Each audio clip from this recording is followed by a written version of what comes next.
Good morning students. आज की class में आपका हार्दिक स्वागत है। आज जो हमारी क्लास है वो हम पढ़ेंगे डाइजेशन इन ड्यूटोनियम यानी ग्रहणी में पाचन। पिछली क्लास के अंदर हम बक्कल कैविटी के अंदर डाइजेशन पढ़ चुके हैं, स्टमक के अंदर डाइजेशन पढ़ चुके हैं। नेक्स्ट जो टॉपिक है हमारा उसको कहा आज कर रहे हैं डिस्कस, वो है डाइजेशन इन ड्यूटोनियम। थोड़ा सा ब्रीफ डिस्कशन बता देता हूं डिटोनियम को समझने से पहले कि इसमें किस प्रकार की कौन सी डोटा आके मिल रही है। तो पिछले वीडियो के अंदर हमने देखा था कि ये देखिए गाल ब्लेडर है। गाल ब्लेडर जो लीवर का स्ट्रक्चर मैंने बताया था, दो डक्ट आके मिलेगी यहाँ पर। गाल ब्लेडर है, गाल ब्लेडर से एक डक्ट निकलती है, नलिका निकलती है जिसको सिस्टिक डक्ट या सिस्टिक नलिका कहा जाता है।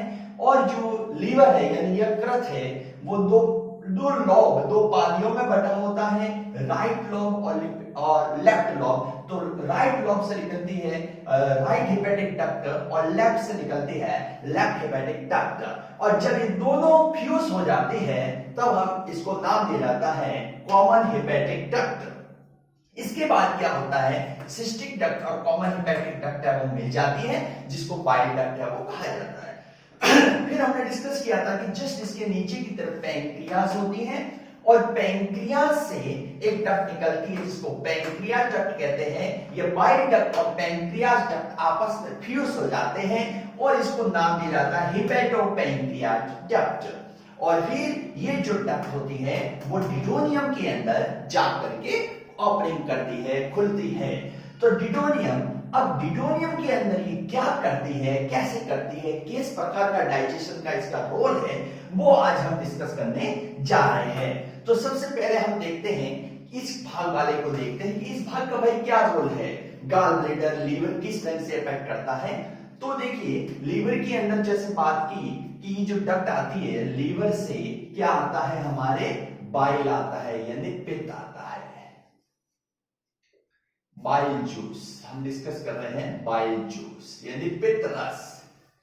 अब देखिए पित्त रस किस प्रकार से होता है। तो पित्त रस जो होता है वो क्षारीय प्रकृति का होता है, बेसिक नेचर का होता है। ये बेसिक नेचर का होता है पित्त रस, इसका जो बेसिक नेचर होता है। और इस बाइल जूस का जो सिंथेसिस है, इस बात को काफी ध्यान रखना, सिंथेसिस यानी जो इसका संश्लेषण होता है वो संश्लेषण इसका लीवर के अंदर होता है, लीवर के अंदर होता है। जबकि इसका स्टोरेज यानी संग्रह का प्रक्रिया जो स्टोरेज होती है वो स्टोरेज गाल ब्लैडर यानी पित्ताशय के अंदर होती है। गाल ब्लैडर में होता है। फिर जो लीवर के अंदर जो बाइल आती है, जो पित्त रस आता है, वो लगभग कैसा होता है, किस नेचर का होता है, डाइल्यूट नेचर का होता है भाई, डाइल्यूट नेचर का होता है। यानी हम कह सकते हैं नियर अबाउट 90% तक इसमें वाटर होता है। लेकिन क्या होगा कि जब ये बाइल्ड है वो हमारे गाल ब्लैडर के अंदर स्टोरेज होगा तो ये गाल ब्लैडर क्या कर देगा, इसको कंसंट्रेट कर देगा। गाल ब्लैडर क्या करता है, एक फंक्शन है इसका, कंसंट्रेट कर देगा, सांद्रित कर देगा, इसको गाढ़ा बना देगा। तो ये इसका एक फंक्शन है जो ध्यान में रखना है। अब जो बाइल की बात करें तो बाइल को थोड़ा सा डिस्कस कर देते हैं कि बाइल के अंदर भाई क्या होता है। तो देखिए बाइल जो नेचर होता है ना, बाइल के अंदर जो पित्त रस है उस बाइल के अंदर क्या क्या चीज होती है। तो उसके अंदर जो होती है, एक होते हैं इनऑर्गेनिक सॉल्ट या इनऑर्गेनिक कंपाउंड, इनऑर्गेनिक सॉल्ट कौन कौन से होते हैं। तो इसके अंदर पाया जाता है सोडियम क्लोराइड भी इसके अंदर होता है और सोडियम कार्बोनेट, ये भी इसके अंदर प्रेजेंट पाया जाता है। दूसरी बात करें, इसके अंदर कुछ ऑर्गेनिक मटेरियल भी होते हैं, ऑर्गेनिक भाग भी इसके अंदर पाए जाते हैं यानी कार्बनिक पदार्थ भी होते हैं। कौन कौन से होते हैं, तो देखिए ऑर्गेनिक पार्ट्स की बात करें तो इसके अंदर जो होते हैं वो होते हैं तो सोडियम ग्लाइकोलेट, ग्लाइकोलेट, दूसरा होता है सोडियम टोरोक्लेट, ठीक है, सोडियम टोरोक्लेट, सोडियम टोरोक्लेट, टोरोक्लेट।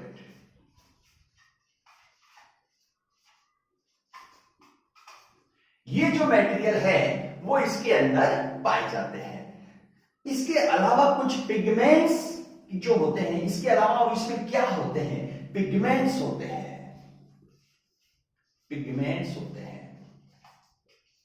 पिगमेंट्स कौन कौन से होते हैं? दो पिगमेंट्स बहुत इंपॉर्टेंट है, एक तो है बिलीरुबिन, बिलीरुबिन। ये जो पिगमेंट्स होता है ये येलो कलर का होता है, यानी पीले रंग का होता है, येलो रंग का होता है। और एक जो दूसरा है वो होता है बिलीविरिडीन, बिलीविरिडीन। ये जो होता है वो हरे रंग का होता है, हरे रंग का होता है। अरे ये बनते किससे है भाई, इसका फॉर्मेशन कहां से आ जाता है? तो हमने पिछली क्लासों के अंदर पढ़ा था कि ये क्या करता है कि जो लीवर के अंदर आरबीसी का डिकम्पोजिशन होता है, क्योंकि आरबीसी कितने टाइम तक जीती है, 120 डेज, और उसके बाद में वो डेस्ट्रा होगी, तो डेस्ट्रा करने का जो फंक्शन करता है वो लीवर करता है, और लीवर के अंदर ये सारी चीजें हैं वो बनती है। एक बात और बताइए, मैं बता देता हूं आपको कि जो बिलीरुबिन है इसी के कारण हमारा जो मल है ना, मल यानी विस्टा, उसका जो रंग होता है वो कैसा होता है, पीला होता है। ये इसी की वजह से होता है, क्योंकि इसके अंदर बिलीरुबिन पाया जाता है। तो ये इसके अंदर इसका फंक्शन है। और जो पीलिया रोग वगैरह होता है तो इसमें भी इनके पिगमेंट्स का जो भाग होता है वो बढ़ जाता है। तो ये जो सारी चीजें हैं वो हमारे बाइल के बारे में है। इसके बाद हम बात करते हैं कि ये जो बाइल है ये क्या करता है, बाइल है वो किस ढंग से क्या क्या करने का फंक्शन करता है। तो देखिए बाइल क्या करेगा, तो उसको देखिए जरा। बाइल में अभी तक हमने पढ़ा, हमारा जो पित्त है वो पढ़ा कि यहां तक हमने स्टोमक के अंदर पढ़ा था। तो स्टोमक के अंदर क्या होता है, एसिड होता है, और ये एसिड क्या करता है, भोजन को एक एसिडिक मीडियम प्रदान करता है। लेकिन जो ही वो काइम क्या आएगा, डिडोनियम में आएगा, तो डिडोनियम के अंदर क्या होगा, ये बाइल है, बाइल क्या कर देगा, बाइल का नेचर कैसा है, बेसिक नेचर है, क्षारीय प्रकृति के। तो वो जो एसिडिक काइम आ रहा है उसके साथ में ये जो बाइल भाई जो बेसिक नेचर का वो मिल जाएगा, और हमारा जो काइम है यानी जो भोजन है वो कैसा हो जाएगा, न्यूट्रलाइज हो जाएगा। तो इसका मुख्य कार्य क्या हो गया कि ये भाई भोजन को क्या कर देता है, न्यूट्रलाइज कर देता है। तो ये इसका कार्य है, न्यूट्रलाइज कर देता है। दूसरी बात करें, न्यूट्रलाइज कर देता है। दूसरी बात करते हैं कि ये जो न्यूट्रलाइज हो गया, दूसरा बात ये क्या करता है, इसके अंदर एंटी माइक्रोबियल प्रॉपर्टीज होती है, यानी जो जीवाणुओं को नष्ट करने के गुण होते हैं। कि आपने भोजन लिया है और आपके साथ यहां आ गया तो भाई यहां पर भी मर जाएगा, ठीक है। तो वो एंटी माइक्रोबियल प्रॉपर्टी इसके अंतर्गत में होती है। और जो थर्ड जो सबसे महत्वपूर्ण काम है वो क्या करता है, ये फैट को पचाने के में फैट का डाइजेशन करता है, लाइपेज एंजाइम होगा और वो इसको डाइजेशन करेगा। हमने पढ़ा था कल और कि क्या करता है कि जो फैट होता है ना उसको फैटी एसिड और ग्लिसरॉल में कन्वर्ट कर देता है। लेकिन आपको बताया गया था कि शर्त क्या है कि वो जो भोजन है वो कैसा होना चाहिए, इमल्सिफाइड होना चाहिए। इमल्सिफाइड भोजन होगा तभी वो आगे जाकर के ये टूटेगा। तो ये जो फंक्शन है वो इसके है काम होते हैं। लेकिन एक बात और बताता हूं आपको कि कभी कभी क्या होता है कि किसी के गाल ब्लैडर में प्रॉब्लम आ जाती है, गाल ब्लैडर के अंदर कुछ खराबी आ जाती है, कोई कैंसर हो गया, कुछ भी हो गया, तो डॉक्टर्स क्या करेंगे, उसके जो गाल ब्लैडर को निकाल करके फेंक देंगे। तो अब क्या होगा भाई, क्या ये व्यक्ति मर जाएगा, क्या इसका डाइजेशन में फर्क पड़ेगा, मरने वाला कुछ नहीं है। लेकिन आपको ध्यान दीजिए कि जो बाइल डक्ट है, बाइल जो है, बाइल बनता क्या है, लीवर के अंदर बनता है। लेकिन क्या करता है, गाल ब्लैडर क्या करता है, कंसंट्रेट करेगा। अब हमने गाल ब्लैडर ही हटा दिया तो हमारा जो बाइल आ रहा है वो काफी क्या होगा, डाइल्यूट होगा, और डाइल्यूट होगा तो फैट को डाइजेशन के अंदर बड़ी समस्या आएगी। इसलिए जब किसी व्यक्ति का गाल ब्लेडर हटा दिया जाता है तो उसको कहा जाता है कि आप ऐसे भोजन का यूज करिए जिससे क्या हो, जो कम वसा युक्त, कम फैट युक्त हो, तो वो सलाह इसको दी जाती है, क्योंकि इस प्रकार की ये सिस्टम इसके अंदर कन्वर्ट हो जाता है, मतलब बन जाता है डिडोनियम। ये सारा काम डिडोनियम के अंदर होता है। तो ये जो सिस्टम है ये हमारे डिडोनियम के अंदर कौन सा भाग करता है, बाइल भाग करता है। अब बात आ जाती है यहाँ की कि ये पैंक्रियाज किस ढंग से फंक्शन करेगा। तो देखिए पैंक्रियाज यानी जो अग्नाशय है वो क्या क्या काम करता है, तो उसकी चर्चा करते हैं पैंक्रियाज के अंदर, ठीक है। अब देखिए पैंक्रियाज की बात करता हूं, यानी अग्नाशय के अंदर, तो अग्नाशय का क्या रोल है, पैंक्रियाज का क्या रोल है, ठीक है।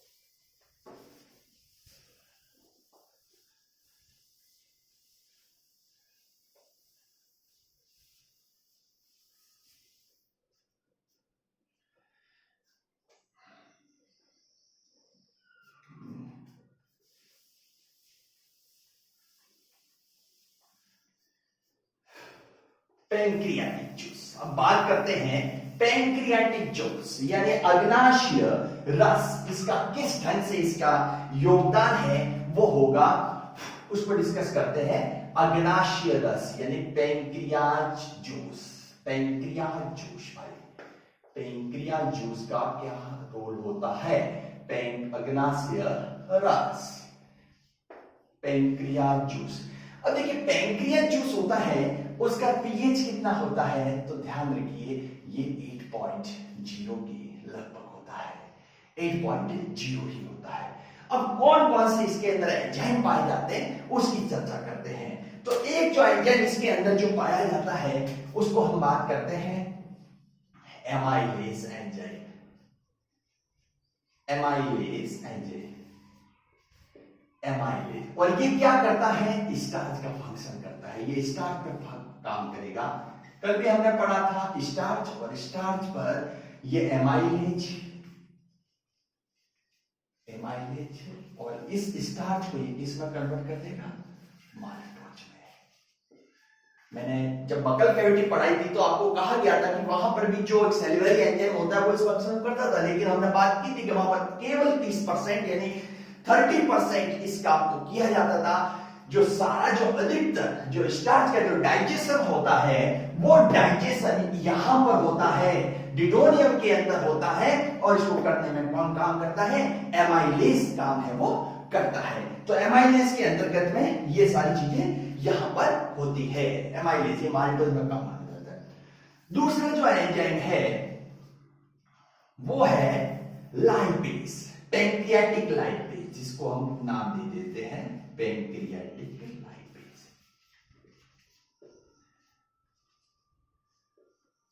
पैंक्रियाटिक लाइपेज, पैंक्रियाटिक लाइपेज की चर्चा करें तो देखिए पैंक्रियाटिक लाइपेज के अंदर क्या होता है, क्या करेगा भाई ये पैंक्रियाटिक लाइपेज, तो ये हम जानते हैं इमल्सिफाइड लाइपेज आते ही, इमल्सिफाइड फैट को, ये लाइपेज इमल्सिफाइड फैट को, ये lipase fatty acid, fatty acid plus glycerol में कन्वर्ट कर देता है, ये काम यहां पर हो जाता है।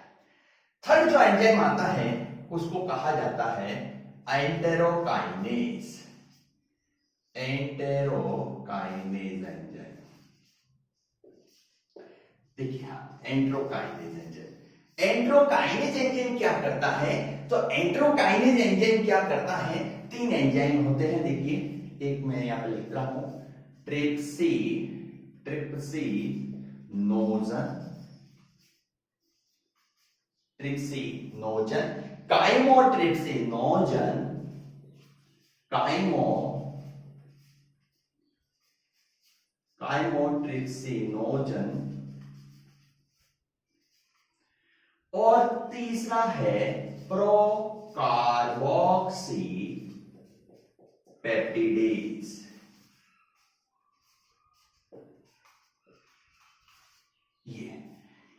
ये जो एंजाइम हैं, तीनों के तीनों एंजाइम किसमें पाए जाते हैं भाई? ये इनएक्टिव फॉर्म में पाए जाते हैं, इनएक्टिव फॉर्म में पाए जाते हैं। अब इनएक्टिव फॉर्म को ये क्या करता है, हमारा जो एंट्रोकाइनेज एंजाइम होता है,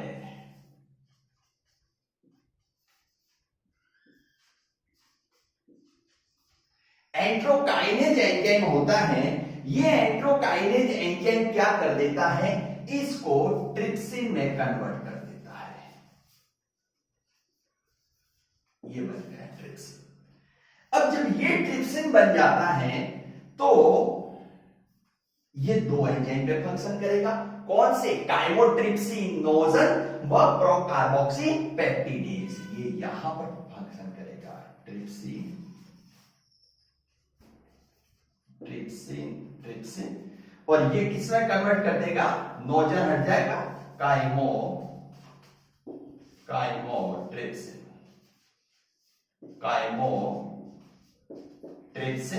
एंड नेक्स्ट कार्बोक्सी पेप्टिडेज,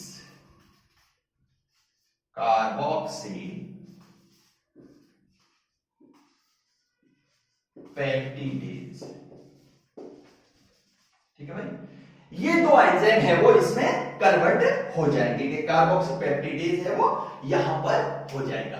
अब देखिए इसके अलग अलग फंक्शन और क्या क्या फंक्शन होंगे, तो उसको चर्चा करते हैं कि भाई और क्या क्या करते हैं। ये बन गए। अब ये क्या करेंगे, ये जो एंजाइम होते हैं, ये एंजाइम क्या करते हैं कि हमने कल पढ़ा था बकल कैविटी के, अपने स्टोमक के अंदर। स्टोमक के अंदर हमने क्या पढ़ा था कि जो प्रोटीन्स होता है वो प्रोटीन्स किसमें कन्वर्ट हो रहा था, कि हमने देखा था कि वो जो प्रोटीन्स होते हैं वो किसमें कन्वर्ट हो जाते हैं, तो कहा था कि गया था कि पेप्टॉन्स और उस अपने पेप्टॉन्स में क्लियर हो जाते थे, पेप्टॉन्स और डाइपेप्टाइड में, तो उस पे ये आगे है वो फंक्शन इस पे करता है। तो अब हम नेक्स्ट चर्चा करते हैं कि भाई प्रोटियोलाइटिक एंजाइम होते हैं, जो बात की ट्रिप्सिन वगैरह, ये जितने भी आए, ट्रिप्सिन हुए, काइमोट्रिप्सिन आए और प्रोकार्बोक्सी पेप्टिडेज आए, तो एक्चुअली ये क्या है? प्रोटियोलाइटिक एंजाइम है। प्रोटियोलाइटिक एंजाइम का अर्थ क्या हुआ कि ये क्या करते हैं कि जो प्रोटीन के जो प्रोडक्ट होते हैं उस पर फंक्शन करते हैं। तो देखिए हमने बात की थी पेप्टॉन्स व जो क्या आए थे, पेप्टॉन्स व प्रोटियोन्स, राइट, ठीक है। अब देखो ये प्रोटियोलाइटिक एंजाइम है, ये जो तीनों हमने चर्चा की। अब ये क्या करते हैं कि हमारे किस पे फंक्शन करेंगे, जो हमारे जो स्टोमक में क्या बने थे, पेप्टॉन्स बने थे, वह क्या बने थे, प्रोटियोन्स। देखिए मैंने आपको बताया था सिंपल फॉर्म में चलते जाएंगे, कॉम्प्लेक्स से सिंपल में ट्रांसफर होते जाएंगे। तो पेप्टॉन्स और प्रोटियोज, जब इस पर कौन एंजाइम काम करेगा, ट्रिप्सिन करेगा। तो इससे भी सिंपल, ये अब ये किससे बने हुए थे उस पर चर्चा करते हैं। तो ये जो बने हुए होते हैं, ये किसके बने हुए होते हैं, पॉलीपेप्टाइड के, तो ये किसमें अब कन्वर्ट हो जाएंगे, पॉलीपेप्टाइड में कन्वर्ट हो जाएंगे। इसी प्रकार से पॉलीपेप्टाइड जो एंजाइम है वो ये इसमें कन्वर्ट हो गए। इसी प्रकार से सेम इनका भी जो फंक्शन है काइमोट्रिप्सिन, उसका भी यही होगा। काइमोट्रिप्सिन का भी फंक्शन यही होगा कि ये इसको किसमें कन्वर्ट कर देगा, पॉलीपेप्टाइड में इसको कन्वर्ट कर देगा। तो ये पॉलीपेप्टाइड में ये आ जाएगा। फिर देखिए पॉलीपेप्टाइड में कन्वर्ट हो गया। पॉलीपेप्टाइड में कन्वर्ट होने के बाद में अब देखिए पॉलीपेप्टाइड का आगे क्या हाल होता है भाई, पॉलीपेप्टाइड, ये रहा हमारा पॉलीपेप्टाइड। और पॉलीपेप्टाइड में थर्ड प्रोटियोलाइटिक एंजाइम कौन सा बना था, प्रोकार्बोक्सी पेप्टिड, कार्बोक्सी पेप्टिडेज बना था ना, कार्बोक्सी पेप्टिडेज ये बना था हमारे पास में, कार्बोक्सी पेप्टिडेज। तो ये कार्बोक्सी पेप्टिडेज क्या करेगा, इसको डाइपेप्टाइड में कन्वर्ट कर देगा, डाइपेप्टाइड में। ये इसमें डाइपेप्टाइड में कन्वर्ट हो जाएगा। फिर इसी प्रकार से जो देखिए डीएनए है, अब डीएनए टूटना शुरू हो जाएगा, आरएनए टूटना शुरू हो जाएगा, ये भी यहां पर होगा। डीएनए है वो deoxyribo nuclease enzyme, deoxyribo nuclease enzyme की जो प्रेजेंस में ये यानी हम यूसी कह दो राइबो न्यूक्लियेज, मैं शॉर्ट में लिख रहा हूं deoxy nuclease enzyme, nuclease enzyme, और ये हो जाएगा राइबो न्यूक्लियेज एंजाइम। ठीक है, ये तो ये जो कन्वर्ट हो जाएगा, और ये किस में कन्वर्ट हो जाएगा, तो ये भाई किस में कन्वर्ट हो जाएगा, न्यूक्लियोटाइड में कन्वर्ट हो गया। जिससे बने हुए थे उसमें वापस बनते जाएंगे, ये भी न्यूक्लियोटाइड में कन्वर्ट हो गया। ठीक है, अब आप सोच रहे होंगे कि सर ये डीएनए और आरएनए कहां से आ गए, तो भैया मैं आपको बता देता हूं कि डीएनए और आरएनए आपके खाने के अंदर ही होते हैं, क्योंकि आप जो भी चीज खाओगे, सब्जी खाओगे, कोई भी चीज खाओगे, तो उसके अंदर क्या होगा, न्यूक्लियस तो होगा, और न्यूक्लियस के अंदर क्या होता है, डीएनए और आरएनए होते हैं, तो वहां से आ जाते हैं वो, तो ये भी इसमें कन्वर्ट हो जाते हैं। तो ये जो सिस्टम है, ये जो सारा अधिकतर जो बात हमने की कि जो सारा सिस्टम किसमें हो जाता है, डिडोनियम के अंदर ये कंप्लीट होता है। अब नेक्स्ट बात करते हैं, तो हो गई डिडोनियम की बात कि डिडोनियम किस पर, अब बात आती है इलियम के अंदर। देखिए इलियम के अंदर किस ढंग से डाइजेशन होता है, ठीक है, इलियम के अंदर डाइजेशन। अब बात करते हैं इलियम की, इलियम को आगे चलाते हैं। देखिए इलियम की बात करें कि भाई इलियम के अंदर डाइजेशन कैसे होगा, इलियम के अंदर। अब इलियम की बात करते हैं हम, तो इलियम के अंदर क्या होता है उसको जरा देखते हैं। इलियम,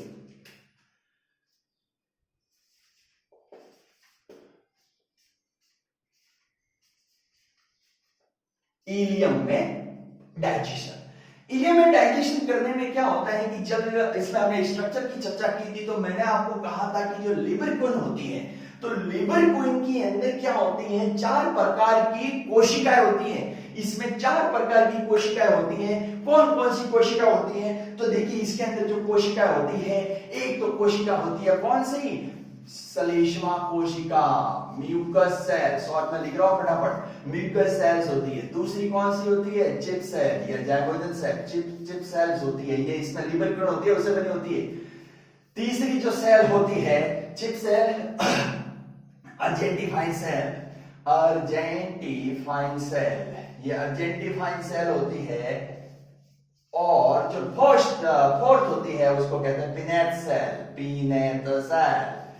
ये जो सेल इसके अंदर पाई जाती है, जो डाइजेशन में हेल्प करती है। अब देखिए ये तो बात आ गई इसकी, अब आगे होता क्या भाई, इसमें कौन कौन से एंजाइम पाए जाते हैं, तो उसकी चर्चा करते हैं। देखिए सबसे पहले के एंजाइम की बात करें, माल्टेज। माल्टेज एंजाइम क्या करता है, माल्टोज पर फंक्शन करता है। माल्टेज एंजाइम इस पर फंक्शन करेगा, ये माल्टेज एंजाइम आ गया, और माल्टोज पे फंक्शन करेगा, और ये बना देगा भाई क्या, ग्लूकोज प्लस ग्लूकोज, यानी ग्लूकोज के 2 मॉलिक्यूल बना देता है। पहला काम इसका हो गया। दूसरी बात करते हैं सुक्रेज। सुक्रेज एंजाइम की चर्चा करें तो ये क्या करता है, देखिए सुक्रेज क्या करेगा, ठीक है, तो ये किस पे फंक्शन करेगा, सुक्रोज पर। अब सुक्रोज पे फंक्शन करेगा sucrase enzyme, this is the sucrase enzyme, और ये किस में तोड़ देगा, तो ये ग्लूकोज प्लस फ्रुक्टोज उसमें तोड़ देगा, ये हो जाएगा ग्लूकोज प्लस फ्रुक्टोज, इसमें कन्वर्ट हो जाएगा। थर्ड एंजाइम क्या होता है, माल्टेज, अपने लैक्टेज एंजाइम। लैक्टेज एंजाइम क्या करेगा, लैक्टोज को ये लैक्टेज एंजाइम क्या करेगा, किसमें बदलेगा, तो ये बदल देगा glucose plus galactose, glucose plus galactose. तो ये 3 एंजाइम तो इसमें काम आ जाएंगे। इसके बाद में और कौन से जो एंजाइम होते हैं, तो देखिए एक एंजाइम और होता है, उसको कहते हैं इरेप्सिन एंजाइम, ठीक है, एक एंजाइम इसमें पाया जाता है, इसका नाम है इरेप्सिन एंजाइम। अब ये भाई इरेप्शन एंजाइम क्या करता है, तो इरेप्शन एंजाइम क्या करेगा कि हमारे पास में क्या बना था, अगर नेक्स्ट अभी ड्यूडेनियम में क्या बना था, डाइपेप्टाइड बना था। तो उस डाइपेप्टाइड को ये इरेप्शन एंजाइम क्या करता है, उस डाइपेप्टाइड को इरेप्शन एंजाइम एमिनो अम्ल में बदल दिया। देखिए बिल्कुल सरलीकरण हो चुका है, प्रोटीन का एमिनो एसिड में बदल दिया। अब इसी प्रकार से हमारे पास में और क्या बना था भाई, न्यूक्लियोटाइड बना था। तो अब किसमें टूट जाएगा, न्यूक्लियोसाइड में टूट गया। ये हमारे न्यूक्लियोसाइड में टूट गया। एंजाइम कौन सा होगा, जिसमें टूटा हुआ एंजाइम होगा, तो कौन सा हो गया, न्यूक्लियोसाइडेज।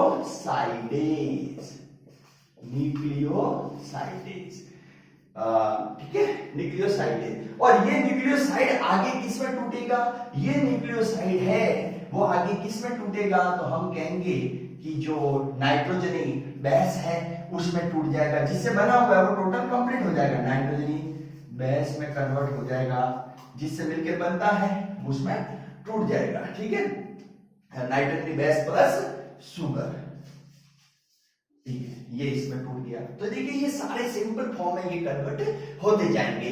तो इस प्रकार से क्या बात की जाए कि जो डाइजेशन होता है, ह्यूमन का जो डाइजेशन होता है, वो टोटल जो ह्यूमन का डाइजेशन कंप्लीट होता है वो इलियम में होता है। लेकिन जब बात की जाए कि सर्वाधिक पाचन कहाँ होता है, सबसे ज्यादा डाइजेशन कहाँ होता है, तो डिडोनियम के अंदर होता है। डिडोनियम सी टाइप का सेल होता है, लगभग 25 सेंटीमीटर होती है। तो ये जो अब सारा डाइजेशन हमारा कंप्लीट होता है, नेक्स्ट अब क्लास में आगे पढ़ेंगे, जो भी इसका आगे का प्रोसेस होगा वो पढ़ेंगे। Okay, thank you.